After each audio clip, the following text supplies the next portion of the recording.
ప్రజా ప్రయోజనాల కోసమే సంస్కరణలు తెస్తున్నామని, ఆ సంస్కరణల అమలు కోసం టెక్నాలజీని పూర్తి స్థాయిలో వినియోగించుకోవాలని ముఖ్యమంత్రి చంద్రబాబు నాయుడు వెల్లడించారు. తక్కువ వ్యయంతో విద్యుత్ ఉత్పత్తి చేసే అంశంపై నిరంతరం అధ్యయనం జరుపుతూనే ఉండాలని స్పష్టం చేశారు. ఎన్టీఆర్ జిల్లాలో ఇంధన సరఫరా పంపిణీకి సంబంధించిన తిరువూరు విసన్నపేటలో పలు బంకులను కలెక్టర్ లక్ష్మీషా పరిశీలించారు.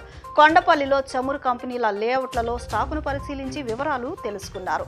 ఎన్టీఆర్ జిల్లాలో పెట్రోల్, డీజిల్ నిల్వలు అవసరమైన దానికంటే 10 నుంచి 20% వరకు అదనంగా ఉన్నాయని, ప్రజలు సామాజిక మాధ్యమాల్లో వస్తున్న వదంతులను నమ్మవద్దని చెప్పారు. సాధారణంగా 200 రూపాయల పెట్రోల్ కొట్టించుకునేవారు కూడా ఇప్పుడు 500 నుంచి 1000 రూపాయల వరకు కొట్టిస్తున్నారని, దీనివల్ల అమ్మకాలు సాధారణం కంటే 20 నుంచి 30% పెరిగాయని చెప్పారు. గోమాతను రాష్ట్ర మాతగా ప్రకటించాలనే డిమాండ్కు తాను సంపూర్ణ మద్దతు ఇస్తున్నట్లు ఎమ్మెల్యే బొండా ఉమామహేశ్వరరావు ప్రకటించారు. హిందూ సంప్రదాయంలో గోమాతను తల్లిగా, దైవంగా భావిస్తామన్నారు. గోమాత సంరక్షణకు, దాని ప్రాశస్త్యాన్ని చాటి చెప్పడానికి కృషి చేస్తున్న సంస్థలకు ఆయన అభినందనలు తెలిపారు. కేంద్ర ప్రభుత్వం ప్రతిష్టాత్మకంగా చేపట్టిన మేక్ ఇన్ ఇండియా వంటి పథకాల ద్వారా నైపుణ్యాభివృద్ధి శిక్షణ కల్పించేలా మైనార్టీ విద్యార్థుల భవిష్యత్తుపై కమిషన్ ప్రత్యేక శ్రద్ధ వహిస్తోందని జాతీయ మైనార్టీ కమిషన్ సభ్యురాలు మునవరి బేగం ఉద్ఘాటించారు. మైనారిటీలపై ఎక్కడైనా అన్యాయం జరిగినా, వేధింపులకు గురైన బాధితులు వెనుకడుగు వేయకుండా ఫిర్యాదు చేయాలని ఆమె సూచించారు. ఆంధ్రప్రదేశ్ అభివృద్ధి ప్రణాళికలో భాగంగా సింగపూర్లో జరిగిన ఏపీ మంత్రుల ఉన్నత స్థాయి శిక్షణ కార్యక్రమం సోమవారంతో విజయవంతంగా ముగిసింది.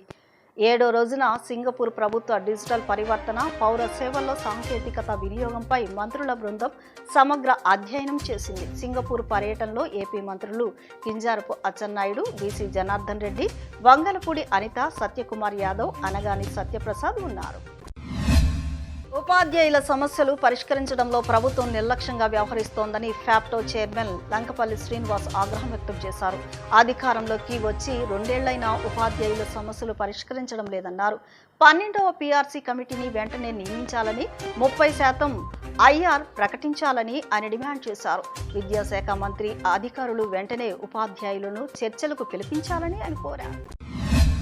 కేంద్ర రాష్ట్ర ప్రభుత్వాలపై సిపిఎం నగర కమిటీ కార్యదర్శి సత్యబాబు తీవ్ర విమర్శలు గుప్పించారు. ప్రజలకు నిత్యావసరమైన పెట్రోల్, డీజిల్ సరఫరా చేయడంలో ప్రభుత్వాలు పూర్తిగా విఫలమయ్యాయని దుయ్యబట్టారు. వెంటనే పరిస్థితిని అదుపులోనికి తీసుకువచ్చి ప్రజలకు ఇంధనాన్ని అందుబాటులోకి తీసుకురావాలని ఆయన డిమాండ్ చేశారు. జిల్లాలో డీజిల్, పెట్రోల్ కొరత ఉందంటూ ప్రజలు భయాందోళనకు గురి కావద్దని, ఎవరు కూడా అవసరానికి మించి ఎక్కువగా నిల్వలు పెట్టుకుంటే చట్టరీత్యా చర్యలు తీసుకుంటామని జిల్లా కలెక్టర్ డీకే బాలాజీ హెచ్చరించారు.